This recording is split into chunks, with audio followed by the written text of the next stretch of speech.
नमस्कार दोस्तों, मैं नीतीश सर आप लोगों के लिए फिजिक्स का नया वीडियो लेके आए हूँ। आप सभी लोगों का उसमें स्वागत है। आज हमने जो आपको लाइट पढ़ा रखी है बेटा, हमने जो आपको लाइट के 2-3 आपके लेक्चर हो चुके हैं, उनमें से आपको बहुत थोड़ी-थोड़ी कमियां दिखी हैं, ठीक है? इसलिए हमने उन सभी लेक्चरों को मिला करके एक बड़ा-सा लेक्चर तैयार किया है। इसमें आज आपकी सारी डाउट क्लियर हो जाएंगे, इसलिए इस वीडियो को बहुत ही ध्यान से ज़रूर देखें, ठीक है? इसलिए इस वीडियो का जो पार्ट था, इसका हमने नाम रखा है रिवीजन, ठीक है? ये रिवीजन के तौर पे हम लेके आए हैं, ठीक है? इसमें आज आपका सब कुछ क्लियर हो जाएगा। सबसे पहले हम बात करते हैं बेटा लाइट की। किसकी बात करते हैं? लाइट की।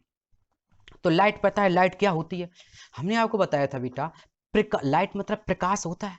प्रकाश एक प्रकार की ऊर्जा है जो हमें विभिन्न वस्तुओं को देखने में सहायता प्रदान करती है। प्रकाश ऊर्जा को विभिन्न ऊर्जाओं में बदला जा सकता है।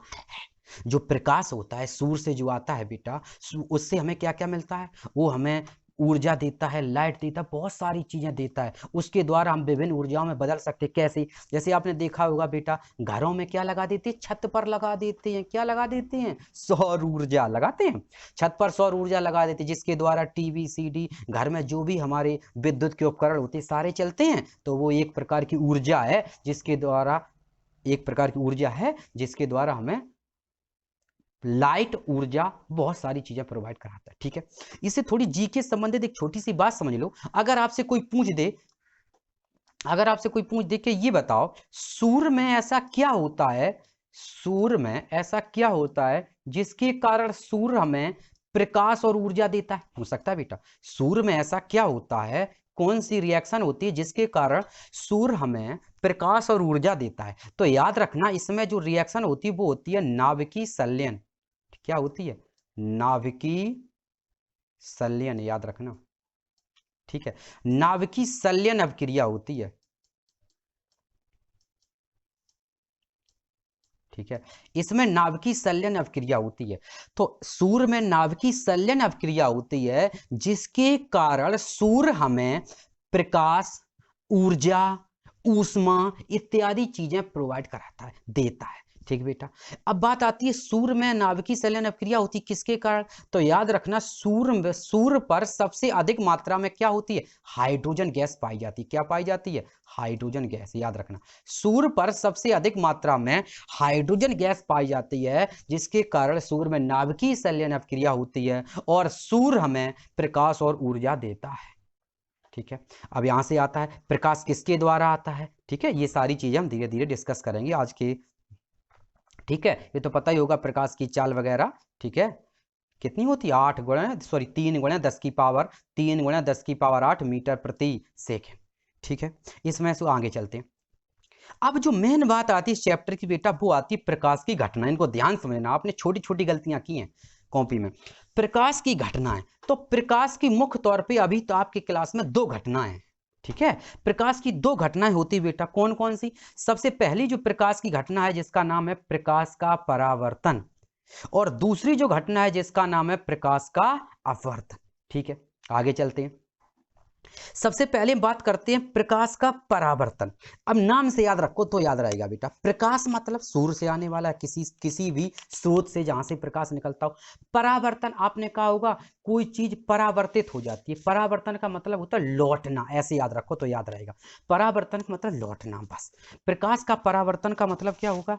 अब देखो, यानी जब कोई प्रकाश किरण एक माध्यम से चलकर दूसरे माध्यम की सतह से टकराकर वापस उसी माध्यम में लौट आती है, तो इस घटना को प्रकाश का परावर्तन कहते हैं। याद रखना, जैसे कोई प्रकाश किरण आ रही, ठीक है? ये आपको बताएंगे, बहुत सारी चीजें होती हैं। कोई भी वस्तु हमें दिखाई सिर्फ परावर्तन के द्वारा देती है। अगर आपसे कोई पूछे कि हमें बहुत सारी चीजें दिखाई दे रही हैं, इसमें प्रकाश की कौन सी घटना है जिसके कारण हमें वस्तुएं दिखाई देती, तो याद रखना, प्रकाश के परावर्तन के द्वारा ही हमें प्रत्येक वस्तु दिखाई देती है। क्यों? क्योंकि जब प्रकाश बेटा कहीं से चलता है, वस्तु पर टकराता है, वस्तु से टकरा करके ही तो लौटता है, जब मेरी आंखों पर पड़ता है तभी हमें वो वस्तु दिखाई देती है। हाँ बिल्कुल सही। जब हमें वस्तु वो टकरा करके कोई प्रकाश चला, प्रकाश अब चला, वस्तु से टकराया, टकराने के बाद वापस लौटता है, हमारी आंखों पर पड़ता है, तब वो वस्तु हमें दिखाई देती है। अतः हम कह सकते हैं कि वस्तुएं हमें प्रकाश के परावर्तन के द्वारा ही दिखाई देती हैं। ठीक, इतनी बात क्लियर रहेगी। चलो आगे चलें। तो हम ये कह सकते हैं कि जब, अब इसको चित्त के द्वारा से हम समझते हैं बेटा। कैसे? देखो, चित्त को ध्यान समझना, यहीं आप लोगों ने गड़बड़ी की है। ठीक है, देखो आपको दिख रहा है कुछ, यहां पर दिख रहा होगा। देखो, ये आपका पृष्ठ होता है, इसमें एक पॉलिश होती है जिसके कारण प्रकाश इधर ना आए। ठीक है, इसे बोलते हैं परावर्त। ये हमारा पृष्ठ होता है, परावर्तक। ठीक है, ये हमारा क्या होता है? ये हमारा परावर्तक पृष्ठ होता है। अब देखो, परावर्तक पृष्ठ कुछ भी बोल, देखो अब ये जो बीच की लाइन होती है, इसके ऊपर जो होता है उसे बोलते हैं माध्यम 1, और जो नीचे की लाइन होती है उसे बोलते हैं माध्यम 2। बात क्लियर? ऊपर जो होता है माध्यम 1 और नीचे होते हैं माध्यम 2, कुछ भी कह सकते हैं, अलग अलग माध्यम होता है। अब आप लोग समझ भी गए होंगे बेटा, एक सघन होता है, एक विरल होता है, कोई विरल कोई सघन। ठीक है, ये सारी चीजें हम धीरे धीरे समझेंगे, आराम समझो। अब देखो, जो प्रकाश किरण कहीं से आती है, कहां से? किसी प्रकाश स्रोत से, किसी टॉर्च से, किसी बल्ब से, किसी सूर्य से, जहां से प्रकाश निकलता है, जो प्रकाश किरण आती है उसे बोलते हैं आपतित प्रकाश किरण। और जो प्रकाश किरण यहाँ टकरा के लौट जाती है उसे बोलते हैं परावर्तित प्रकाश किरण। बीच में जो 90 अंश का कोण बनाता है उसे बोलते हैं अविलंब। ये 3 बातें समझ में आई। अब आगे देखो, जब कोई प्रकाश किरण आती, अब यहां से तीर को देखो ध्यान से कैसे लगाना है। कोई प्रकाश किरण ऊपर से नीचे की ओर आ रही, तो हम ऐसे करके एरो ऐसे की ओर लगाएंगे। देखो, प्रकाश किरण ऊपर से नीचे की ओर आ रही, ठीक, जैसे ही यहां पर टकराई ये, ठीक है, जैसे ही यहां पर टकराई इस मध्य बिंदु पर, यहाँ इस पर पृष्ठ पर, जैसे ही पृष्ठ पर टकराई, ये प्रकाश किरण इधर की ओर मुड़ जाती है बेटा, और अब इसका तीर लगेगा इधर की ओर। बात क्लियर है? यानी जब कोई प्रकाश किरण, अब देखो परिभाषा, जब कोई प्रकाश किरण एक माध्यम से चलकर, ये देखो इसके ऊपर जो है ये हमारा एक माध्यम है, जब कोई प्रकाश किरण एक माध्यम से चलकर दूसरे माध्यम की, बस जब कोई प्रकाश किरण एक माध्यम से चलकर दूसरे माध्यम, बस इतना ही करना, दूसरे माध्यम की सतह से टकराकर वापस उसी माध्यम में लौट जाती है, इस घटना को प्रकाश का परावर्तन कहते हैं। ये प्रकाश का टकराने के बाद नीचे नहीं आनी चाहिए, मतलब इधर नीचे ना आए। ठीक है, ये प्रकाश किरण इधर नहीं आनी चाहिए। ठीक है, कहां जानी चाहिए? इधर ऊपर की ओर जानी चाहिए। तो इसे बोलते हैं प्रकाश का परावर्तन। इतनी बात याद रहेगी। तीर कैसे लगाना है? ऊपर से आएगी तो इधर की ओर, टकरा के इधर लौट गई। ध्यान से देखना, फिर कॉपी में सही चाहिए हमें। आगे देखो, आगे हम बात करते हैं,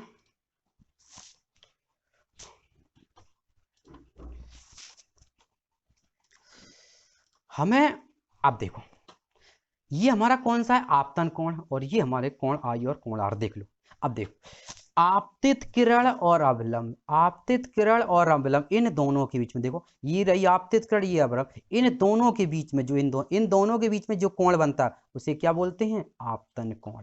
ठीक, उसे क्या बोलते हैं? उसे आपतन कोण। और इसे किससे प्रदर्शित करते हैं? आई से प्रदर्शित करते हैं। ठीक है, आई से प्रदर्शित करते हैं। अब हम बात करते हैं, अब देखो परावर्तन कोण, परावर्तन कोण, तो अवलंब और परावर्तित किरण, नाम से याद रखो बस, अवलंब और परावर्तित किरण के बीच के कोण को परावर्तन कोण कहते हैं। बस नाम से याद बना रहे। कैसे? देखो, आपतित किरण और अवलंब के बीच का आ रहा, आ मतलब आपतन कोण, ऐसे याद रखो, आ मतलब आपतन कोण, और अवलंब और परावर्तन, पा मतलब परावर्तन कोण। यानी आपतन कोण, आपतित किरण और अवलंब के बीच के कोण को कहते हैं, परावर्तित किरण और अवलंब के बीच के कोण को परावर्तन कोण कहते हैं। याद रखना, आपतन कोण को आई से और परावर्तन कोण को आर से प्रदर्शित करते हैं। अब किसी ने कहा था कि सर जी ये दोनों कोण बराबर होते हैं। हाँ बेटा, ये हमने आपको समझा रखा है, आगे नियम जो आए थे। ये दोनों कोण आपस में कैसे होते हैं? ये दोनों कोण आपस में बराबर होते हैं, यानी कोण आई बराबर कोण आर, बताया था, भूलो नहीं। ये दोनों कोण आपस में कैसे होते हैं? बराबर। कोण आई बराबर कोण आर, दोनों कोण आपस में बराबर होते हैं। ठीक है, ये दोनों कोण आपस में बराबर होते हैं। आगे चलते हैं, इतनी बात क्लियर हुई।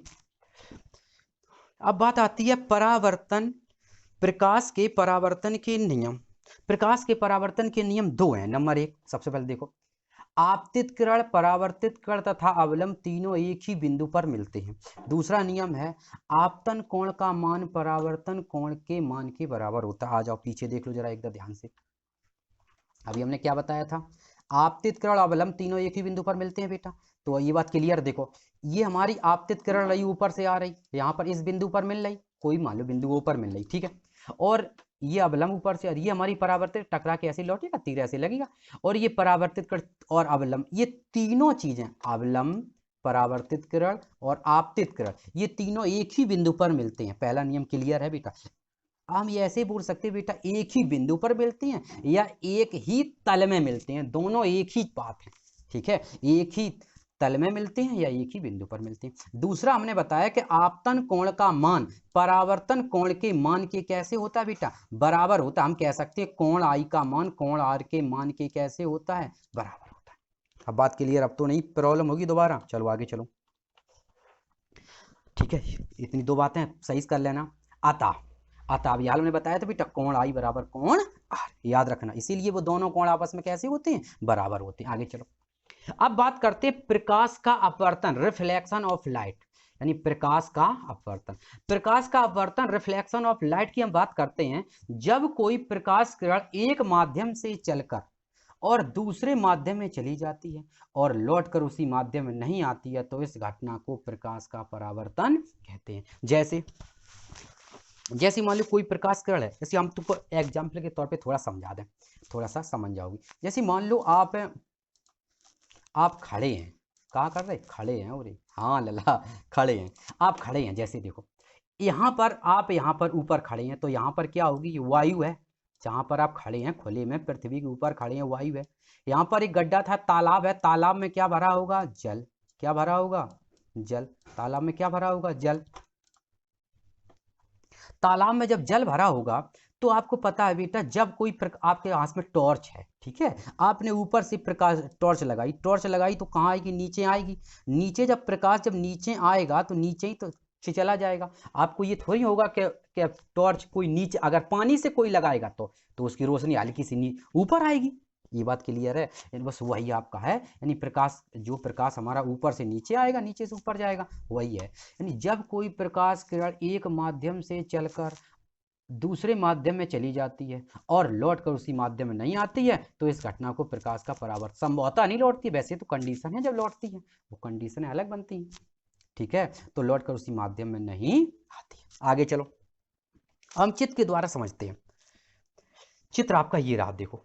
जैसे मान लो हमने बताया, अभी हाल आपको बताया कि मेरे पास एक प्रकाश किरण है, देखो। तो आपतित प्रकाश कण ऊपर से आ रही है, आपको याद होगा बेटा, जो प्रकाश कण आती है उसे क्या बोलते हैं, आपतित प्रकाश कण। ये आई, देखो ऊपर से आई, ऊपर से आकर के यहाँ मिली और यहाँ से टकराई, टकराने के बाद नीचे आ जाती है, ये हमारा क्या बन जाता है, यहाँ से। और ये कौन सी आपसे पूछा, ये जो प्रकाश कण आती है उसे आपतित प्रकाश कण, टकरा के दूसरे माध्यम चली जाए उसे अपवर्तित प्रकाश कण। दो बातें समझ में आई, ठीक। अपवर्तित प्रकाश किरण, अगर हम कोण की बात करें तो जो आपतित किरण और अवलंब के बीच के कोण को क्या बोलते हैं, आपतन कोण। अब यार हमने बताया था, याद होगा। बस अब बस एक चीज में बदल जाएगी बेटा, अवलंब और अपवर्तित किरण के बीच के कोण को अपवर्तन कोण कहते हैं। तीर याद रखना, ऊपर से नीचे की ओर, ठीक है। आगे देखो, ये रहा माध्यम एक और ये रहा माध्यम दो, दो बातें आपकी याद रहेंगी, ठीक। अब यहाँ पर जो मेन बात हमें बतानी है वो देखो जरा ध्यान से, मुझे ये बताना है कि आपतन कोण समझ गए क्या होता है, कोण आई होता है, ये आपका कोण आर होता है। यहां पर जो सबसे ज्यादा गलती वो ये हो रही, ये जो लाइन बेटा ऊपर से आती, ध्यान समझना, ये जो आपतित किरण ऊपर से आती है, यहां पर सीधी नहीं बनानी, ये गलत होती है, सीधी नहीं बनानी है, थोड़ी सी झुक जाती है। मतलब देखो, चाहे ऊपर जाए चाहे नीचे, थोड़ी सी डिस्टर्ब कर देना उसे, ठीक। क्यों कर देना, अभी इसका रीजन भी बताते हैं, क्यों प्रकाश किरण सीधी नहीं रहती है। जब प्रकाश के ऊपर से नीचे आती है, या तो थोड़ी सी नीचे झुक जाएगी या थोड़ी सी इसके, जैसे मान लो ऐसा समझो, जैसे मान लो इसकी सीध ये है, तो या तो ये प्रकाश कण जो आएगी, जो प्रकाश कण आएगी बेटा, वो थोड़ी सी या तो नीचे झुक जाएगी या थोड़ी सी इसके ऊपर चली जाएगी, इसकी सीध में सीधी नहीं रहेगी, ठीक है। इतनी बात क्लियर है, इसकी सीध में नहीं रहेगी, ठीक है। अब हम बात करते हैं, ये जो कोण होता, अब देखो इसमें भी याद रखना, आपतित किरण, अवलंब और आपतित किरण, अवलंब और अपवर्तित किरण तीनों एक ही बिंदु पर मिलते हैं। या तो बिंदु बोल दें या कोई हम तल बोल दें। माध्यम एक, माध्यम दो समझ गए, अपवर्तित किरण समझ गए। आगे देखो, आगे हम बात करते हैं। तो ये तो आपको याद रहा चित्र, तो अभी बता चुके, तीर के ऊपर से नीचे लगेगा। आगे हम बात करते हैं, चलो आगे हम बात करते हैं। तो आपतन कोण का नियम, सॉरी आपतन नहीं, अपवर्तन कोण के नियम देखो। तो सबसे पहला नियम तो सबको रटा होगा, आपतित किरण। रटा है बेटा? क्या बताया था? आपतित किरण, आपतित किरण और अवलंब, आपतित किरण, अवलंब और परावर्तित। यहां पर क्या आएगा? परावर्तित। यहां पर कौन सा आएगा? अपवर्तन। ठीक है, हमने बताया था आपको ये अंकल। ठीक है, ये आपका क्या आएगा? यहाँ पर आपका आएगा अपवर्तन। ठीक है, क्या आएगा? अपवर्तन। क्या आएगा? अपवर्तन। ठीक है, सही से लिख दें हम, सही समझ में आना हो। ये हमारा अपवर्तन आएगा यहाँ पर। ठीक है, ये परावर्तन तो हो ही चुका है इसलिए नहीं आएगा, यहाँ पर आएगा अपवर्तन।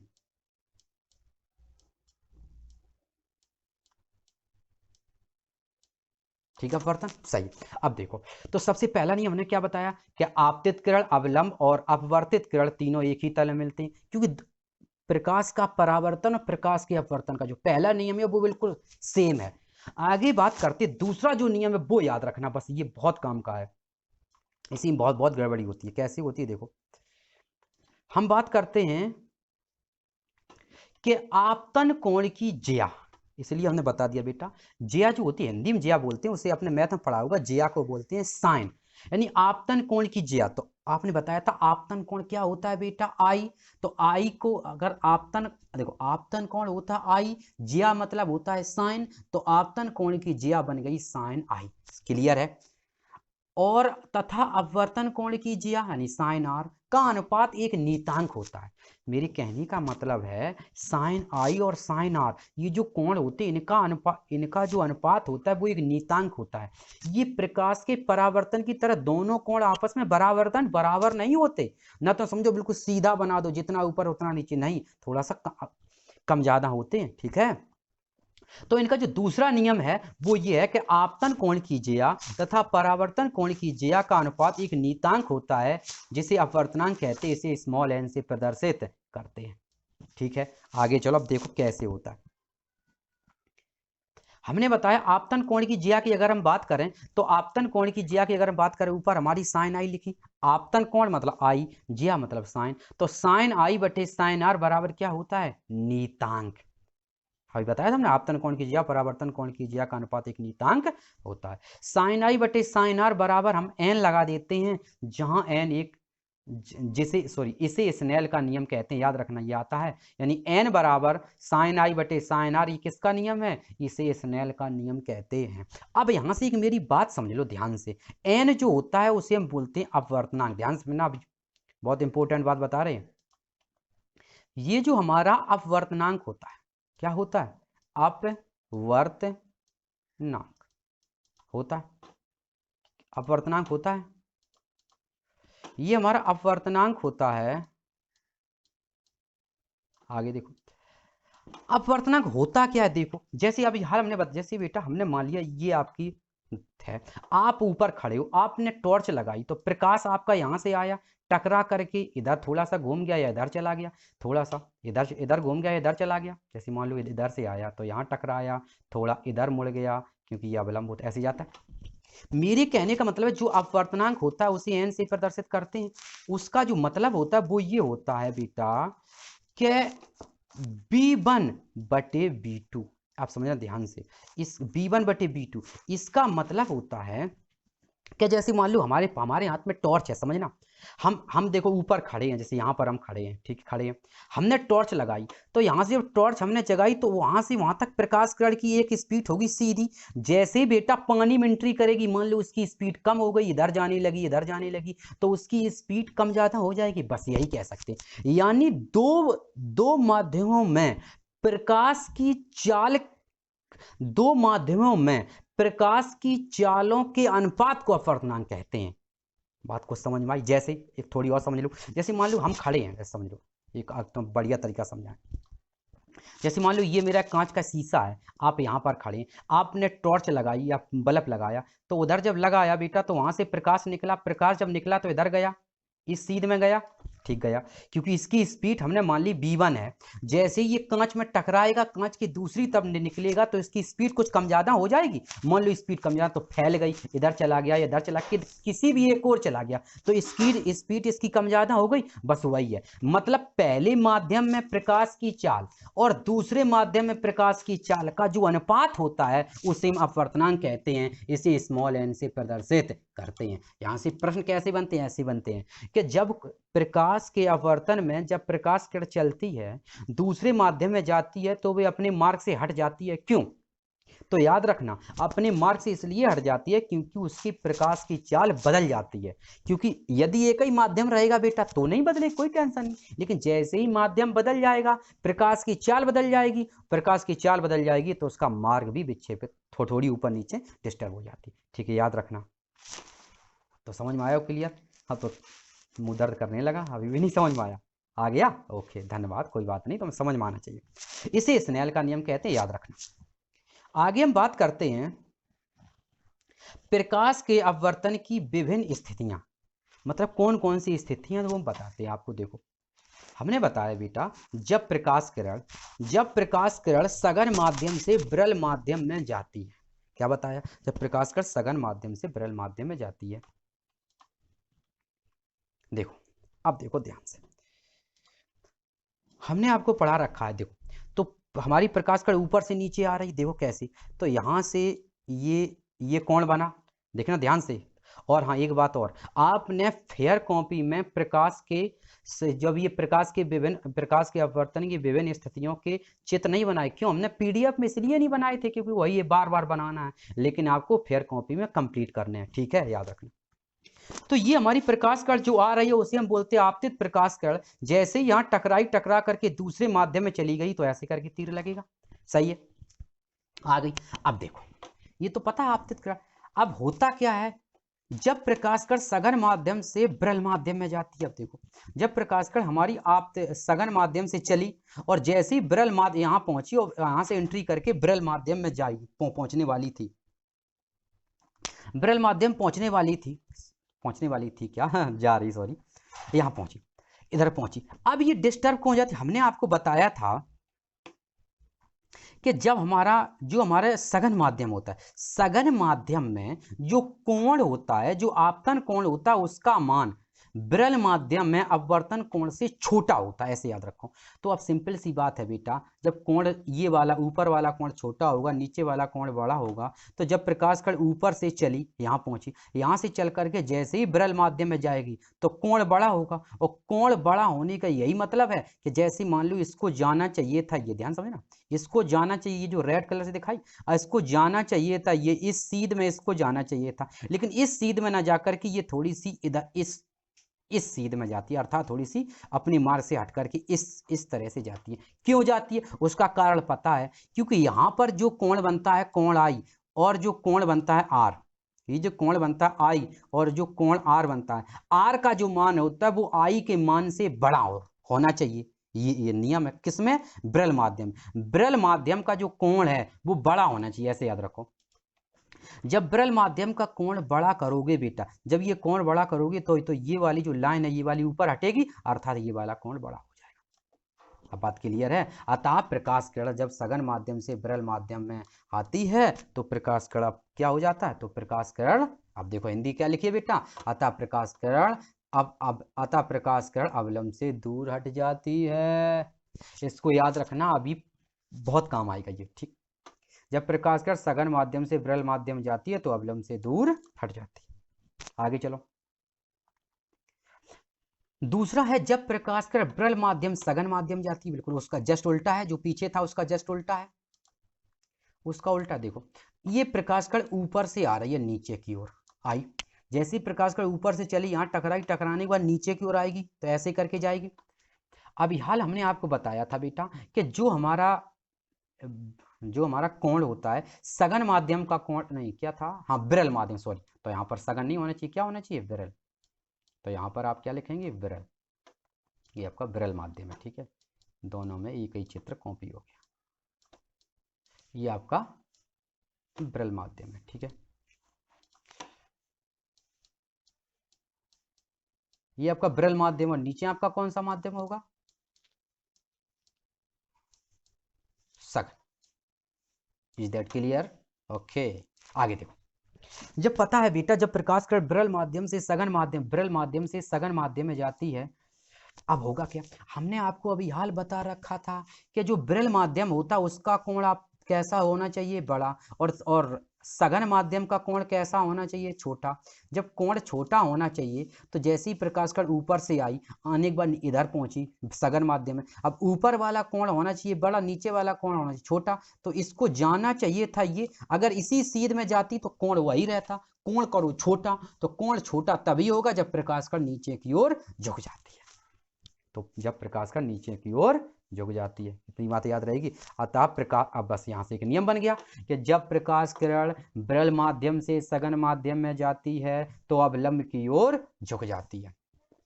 क्या हो जाती है, अवलंब की ओर झुक जाती है। अगर तुम्हें थोड़ा और समझाएं तो ऐसे भी समझा सकते हैं, यानी अगर थोड़ा सा तुम ज़्यादा बड़ा ना हो जाए तो ऐसे देख लो, यानी साइन आई बटे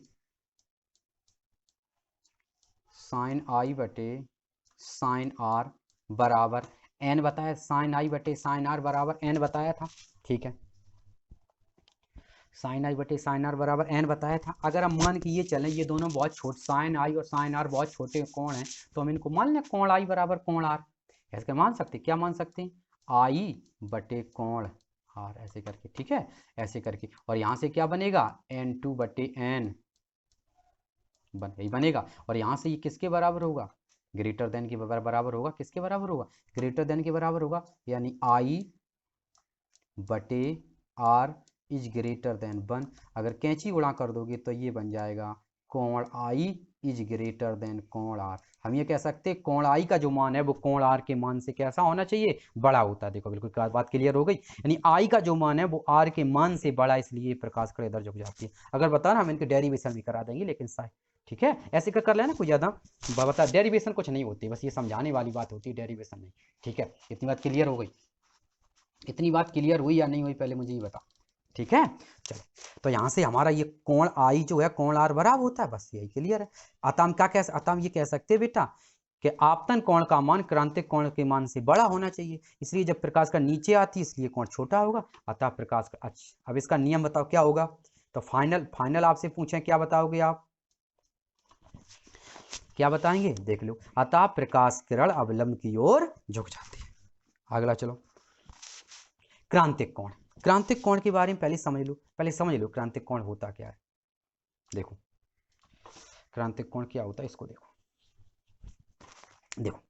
जैसे मान लो कोई प्रकाश कण ऊपर से आ रही है, कहाँ से आ रही है, ऊपर से। प्रकाश कण आपकी ऊपर से आ रही है, ये देखो, ये आपकी प्रकाश कण ऊपर से आ रही है, ठीक, ऊपर से आ रही है। ये प्रकाश के ऊपर कहाँ से आ रही है, सघन माध्यम से आ रही है। अभी हाल हमने आपको पीछे बताया था कि यदि कोई प्रकाश कण सघन माध्यम से विरल माध्यम में जाती है तो अवलंब से दूर हट जाती है। अब ये प्रकाश कण ऊपर से नीचे की ओर आ रही, विरल माध्यम आ रही।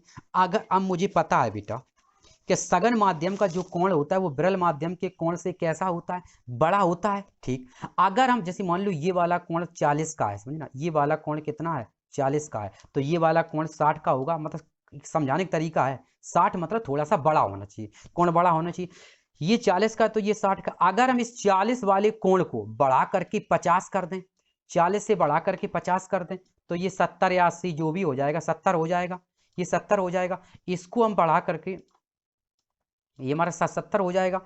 अगर हम इसको बढ़ा करके 80 कर दें, ये 80 कर दें, तो ये मेरा 90 हो जाएगा, ये मेरा 90 हो जाएगा। तो ये प्रकाश कण यहाँ ना रह करके इसके ऊपर यहाँ पर आ जाएगी, यहाँ पर इसके ऊपर आ जाएगी। बस इतनी बात क्लियर है, बस यही आपको समझाना था। क्या समझाना था, देखो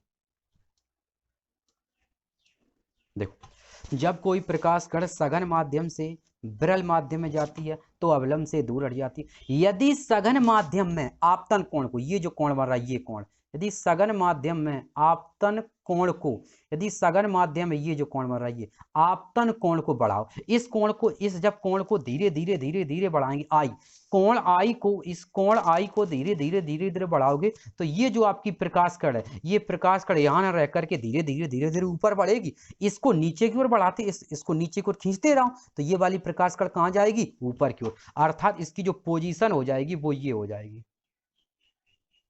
हो गई पोजीशन। अर्थात यहां पर जो कोण बनेगा वो कितने अंश का कोण बन जाएगा, 90 अंश का। बस इसी जगह छोड़ दो, यही आपका क्रांतिक कोण का। कैसे देखो, जब हमने कोण आई को धीरे धीरे धीरे धीरे धीरे धीरे बढ़ाया तो ये जो आपकी अपवर्तित प्रकाश किरण थी ये आपकी धीरे धीरे ऊपर की ओर भागने लगी, जैसे ही भागती रही, जैसे ही यहाँ पर कितने अंश का कोण बन गया, 90 अंश का कोण बन गया। वहीं पर इस अपवर्तित प्रकाश किरण को छोड़ दो और यहाँ पर जो यानी सघन माध्यम में जो कोण बनता है, कौन सा आपतन कोण जो बनता है, उसे हम क्रांतिक कोण कहते हैं। इसे IC या C से प्रदर्शित करते हैं।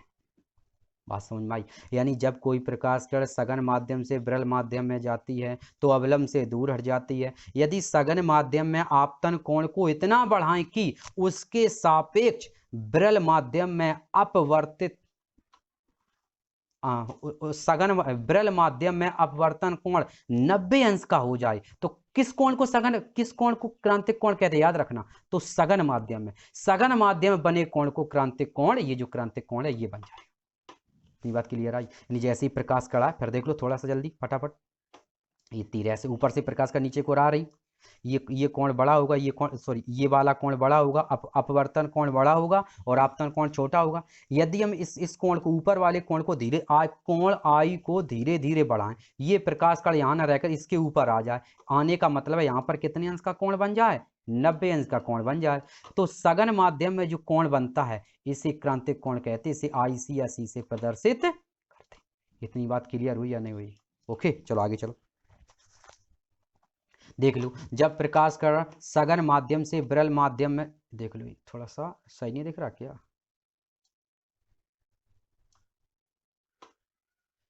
जब प्रकाश किरण सघन माध्यम से विरल माध्यम में जाती है तो अवलंब से दूर हट जाती है। यदि सघन माध्यम में आपतन कोण को इतना बढ़ाएं कि विरल माध्यम में अपवर्तन कोण 90 अंश हो जाए तो सघन माध्यम में बने आपतन कोण को क्रांतिक कोण कहते हैं। इसे IC या C से प्रदर्शित करते हैं। अब तो क्लियर समझ में आ गया होगा। चलो हम बात करते पूर्ण आंतरिक परावर्तन। किसकी बात करते बेटा? पूर्ण आंतरिक परावर्तन। पूर्ण आंतरिक परावर्तन की बात करते हैं तो होता क्या बेटा? देखो, जब आपतन कोण का मान क्रांतिक कोण से अधिक हो जाता है तो प्रकाश किरण वापस उसी माध्यम में जाने लगती है। इस घटना को प्रकाश का परावर्तन कहते हैं। नहीं दिख रहा? देखो नीचे देखो, दिखाई देगा। तो इस घटना को प्रकाश का, इधर इसको ऊपर कर, अब दिख रहा होगा। देखो, जब आपतन कोण का मान क्रांतिक कोण से अधिक हो जाता है तो प्रकाश किरण वापस उसी माध्यम में जाने लगती है। इस घटना को प्रकाश का परावर्तन कहते हैं। कैसे? देखो, हम इसको आपको बिल्कुल क्लियर समझा रहे हैं। ठीक है, पूर्ण आंतरिक परावर्तन के नियम। अच्छा ऐसा करो, हम बताएं, पीछे वाले चित्र से देख लो। देखो कैसे, पीछे वाले चित्र, एक ही चित्र काम कर जाएगा। हमने बताया कि जैसे मान लो ये रहा आपका कोण, देखो आपकी प्रकाश किरण ऊपर से आ रही है, नीचे की ओर जा रही है। अब हमारा जब क्रांतिक कोण बनेगा कब? जब प्रकाश किरण इसके ऊपर आ जाए, अर्थात 90 अंश का कोण हो जाए, 90 अंश का कोण हो जाए। जब 90 अंश का कोण हो जाएगा तो यहाँ पर जो कोण बनेगा इसे हम क्रांतिक कोण कहेंगे, 90 अंश का कोण बन जाएगा। लेकिन नहीं, उसने कहा है जब आपतन कोण का मान, जब आपतन कोण का मान क्रांतिक कोण के मान से अधिक होता है तो प्रकाश किरण वापस उसी माध्यम में जाने लगती है। इस घटना को प्रकाश का पूर्ण आंतरिक परावर्तन कहते हैं। कैसे? देखो, देखना, जैसे मान लो ये पहले कोण ऐसा था, पहले ये कोण बड़ा था क्योंकि आपतन कोण पहले बड़ा था। बड़ा कब होगा? जब प्रकाश किरण यहाँ ना होगी, अर्थात प्रकाश किरण पहले यहाँ होगी। समझना, ये प्रकाश किरण पहले यहाँ थी। अब हम, ये हमारा पहले का कोण था, ये कोण पहले बड़ा था। फिर हमने इस प्रकाश किरण को धीरे धीरे, इस प्रकाश किरण को, ये है, इस प्रकाश किरण को हमने धीरे धीरे ऊपर की ओर बढ़ाया। इस कोण को धीरे धीरे घटाया तो ये वाली प्रकाश किरण धीरे धीरे धीरे धीरे नीचे आएगी। तो ये वाला कोण कितना बन गया? 90 अंश का बन गया। नहीं यार, ऐसे समझो, हम बताएं, एक और ऐसे समझ लो। जैसे मान लो पहले ये प्रकाश कण यहाँ थी और ये ऐसा था, ठीक। पहले हमारा जो आपतन कोण था, पहले आपतन कोण हमारा 80 था। कितना था? 80। समझना, पहले आपतन कोण हमारा 80 था। अब हमने इस आपतन कोण को धीरे धीरे घटाया तो ये प्रकाश कण, ये अपवर्तन कोण धीरे धीरे नीचे आएगा, अर्थात प्रकाश कण इस पे आ गई और यहाँ पर कितने अंश का कोण बना? 90 अंश का। तब जब ये 90 अंश का कोण बनेगा बेटा, तभी तो क्रांतिक कोण बनेगा। अब प्रकाश कण कहाँ आ गई? ये आ गई, तो यहाँ पर अब कोण कितना बन गया? 70 का बन गया। तो 70 का कोण क्या कहलाएगा? ये हमारा क्रांतिक कोण कहलाएगा। क्या कहलाएगा? क्रांतिक कोण, जिसे हम IC से प्रदर्शित करते हैं, इसे क्रांतिक कोण कहलाएगा। तो बस वही का उन्होंने कहा है, जब आपतन कोण का मान पहले 80 था, 80 से घट करके 70 हुआ, तभी 90, तभी क्रांतिक कोण बना। यानी जब आपतन कोण का मान क्रांतिक कोण के मान से अधिक होता है, यानी आपतन कोण का मान क्रांतिक कोण के मान से अधिक होता है, तो प्रकाश कण वापस उसी माध्यम में जाने लगती। कैसे? जब ये कोण 80 था तो ये प्रकाश कण ब्लू कलर से उसी तो माध्यम में थी, सघनई माध्यम में तो थी, उसी माध्यम जाने लगती है। तो इस घटना को प्रकाश का परावर्तन कहते, सॉरी, इस घटना को प्रकाश का पूर्ण आंतरिक परावर्तन कहते। तीर पता ही ऊपर से नीचे लगेगा, ठीक है, तो समझ में आ गया होगा शायद, ठीक है। अब ये पूर्ण आंतरिक परावर्तन के दो नियम बहुत आते हैं बेटा। सबसे पहला जो नियम वो ये है कि पूर्ण आंतरिक परावर्तन के दो नियम है। कौन कौन से? पहला नियम है, आपतन कोण का मान क्रांतिक कोण से अधिक होता है, यानी आपतन कोण का मान क्रांतिक कोण से अधिक होता है। नंबर 2, प्रकाश किरण सघन माध्यम से विरल माध्यम में जानी चाहिए। ये दो बातें हमेशा याद रखना। आपतन कोण का मान क्रांतिक कोण से अधिक होना चाहिए। नंबर 2, प्रकाश किरण सघन माध्यम से विरल माध्यम में जानी चाहिए। अब आता है प्रकाश का पथ उत्क्रमणी होता है। क्या आता है? प्रकाश का पथ उत्क्रमणी होता है। कैसे? हमने बता रखा है, देखो, प्रकाश का पथ उत्क्रमणी होता है। उत्क्रमणी का मतलब होता है बेटा, कोई चीज ऊपर से नीचे या नीचे से ऊपर जाए, मतलब दोनों तरफ, मतलब आगे से पीछे, पीछे से आगे, समझो। यानी जब प्रकाश किरण पहले माध्यम से दूसरे माध्यम में जाती है, अब देखो इसको चित्र के द्वारा हम समझते हैं। देखो ध्यान से, चित्र के द्वारा हम समझते हैं। क्या समझते हैं? देखो, वीडियो थोड़ा सा बड़ा ही हो रहा है, लेकिन देखना ध्यान से बेटा। देखो, जब प्रकाश कण ऊपर से नीचे आती है, मान लो ये ऐसे करके प्रकाश कण ऊपर से आ रही है और नीचे की ओर जा रही है, ठीक, ऐसा बन गया। लेकिन हम कहाँ, जब माध्यम 1 से माध्यम 2 में आ रही, ये हो गया ऊपर से नीचे आना, लेकिन फिर कारणवश नीचे से ऊपर जाने लगे, मतलब ये रेड कलर से लगा रहे, नीचे से ऊपर जाने लगे, तो इसे बोलते हैं प्रकाश का पथ उत्क्रमणी होता है। मतलब दोनों तरफ चल सकता है, या तरफ, मतलब ऊपर से नीचे और नीचे से ऊपर, लेफ्ट से राइट, राइट से लेफ्ट, कोई निर्धारित नहीं है, ठीक है। तो ये था कि प्रकाश का पथ उत्क्रमणी होता है, ठीक है। डेरिवेशन देखो, इसमें डेरिवेशन कैसा है। जब प्रकाश का पथ उत्क्रमणी होता है तो हमने आपको बताया, कुछ बताया नहीं बताया? देखो, पहले माध्यम, अब देखो आगे, मुझे पता है जब 1 से 2 में आ रही, अभी हमने बताया था बेटा, जब आप 1 से 2 में आ रही, 1 का मतलब जब आप माध्यम 1 से 2 में, अभी बताया तीर से ऊपर से नीचे की ओर आ रही है, तो क्या बनेगा? 1n2 बराबर साइन आई बटे साइन आर, क्योंकि ऊपर वाला कोण आई और नीचे वाला कोण आर होगा जब ऊपर से नीचे आएंगे। इसी प्रकार जब हम नीचे से ऊपर जाएंगे, नहीं, जब प्रकाश कण दूसरे माध्यम से पहले माध्यम जाते, नीचे से ऊपर, अब कोण बदल जाएगा, जो आई था वो आर हो जाएगा, जो आर था वो आई हो जाएगा। यानी स्नेल के नियम से हम जानते हैं क्या हो जाएगा बेटा, ये हमारा हो जाएगा 2n1, हमारा क्या बन जाएगा बेटा? 2n1 बराबर साइन आर बटे साइन आई, बताया था, जो आई था वो आर हो गया, जो आर था वो आई हो गया। आगे चलते हमने क्या किया, समीकरण 1 व 2 को आपस में मिला दिया। समीकरण 1 व 2 को आपस में जब मिला देंगे तो मिलाने के बाद आपका ये बनेगा, देखो दिख रहा होगा सबको, मिलाने का मतलब है गुणा कर दिया, समझो। समीकरण 1 व 2 का आपस में हमने क्या कर दिया? गुणा कर दिया, यानी 1n2 into 2n1 sine i बटे sine r into sine r बटे साइन आई। देखो, साइन आर से sine r cancel, sine i से sine i cancel, okay, clear हो गया।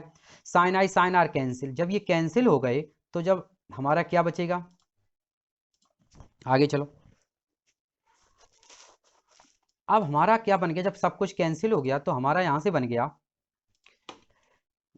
1n2 इंटू 2n1 बराबर क्या बन गया? 1। अब इधर एक किसी भी एक चीज का भाग दे दो, तो किसी भी एक चीज का हम भाग दे देंगे तो हमारा क्या बन गया 1n2, इसे 2n1 का उधर भाग दे दिया, बन गया 1n2 बराबर 1/2n1, इसको याद रखना, ठीक है। ये 1n2 2n1। अगर कोई पूछे इसका हिंदी क्या है, 1n2 का अगर पूछे इसका हिंदी क्या है, तो इसका मतलब होता है बेटा पहले माध्यम के सापेक्ष दूसरे माध्यम का अपवर्तनांक, याद रखना।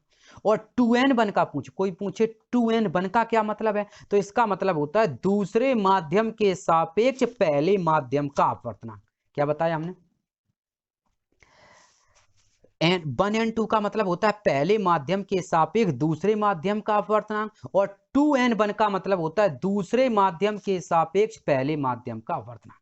क्लियर है, तो ये हमारा फाइनल आंसर हो गया, ठीक बेटा, यही आपका न्यूमेरिकल में काम आएगा, यानी 1n2 बराबर 1/2n1। ये क्या कंडीशन है कि प्रकाश का पथ उत्क्रमणीय होता है।